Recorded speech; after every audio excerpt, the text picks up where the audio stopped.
સાવલીમાં ભાજપા જિલ્લા યુવા મોરચાઓ દ્વારા આવનારી સ્થાનિક સ્વરાજ્યની ચૂંટણીલક્ષી વર્કશોપનું આયોજન કરાયું હતું, જેમાં આગામી સ્વરાજ્યની ચૂંટણીઓમાં વિવિધ પાસા અને રણનીતિ વિશે ચર્ચા કરવામાં આવી હતી। આ પ્રસંગે જિલ્લા તેમજ નગર અને તાલુકાના કાર્યકરો અને હોદ્દેદારો ઉપસ્થિત રહ્યા હતા।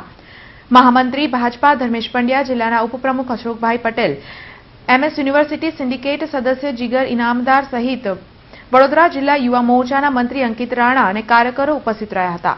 કોંગ્રેસ સરકારની નકારાત્મક નીતિ અને હાલના સરકારની સિદ્ધિઓ આમ નાગરિક સુધી લઈ જઈ પ્રચાર વ્યવસ્થા ગોઠવવા આહવાન કરાયું હતું। વડોદરા જિલ્લાના તમામ તાલુકાઓમાંથી યુવા મોરચાના કાર્યકર્તાઓ તથા અમે બહારથી બોલાવેલા એ મહેમાનો અમને આજની આ દેશની સ્થિતિ અને આજે ભાજપના યુવા મોરચાના કાર્યકર્તાને કઈ રીતના તૈયાર કરવો એનું માર્ગદર્શન આપવાના છે।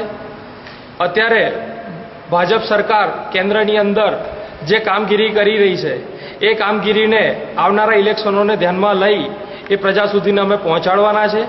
કોંગ્રેસની નકારાત્મક જે પદ્ધતિ છે એને ધ્યાનમાં લઈ અમે એ હોય પ્રજાને બતાવવાના છે કોંગ્રેસે શું કર્યું અને ભાજપ શું કરવાની છે।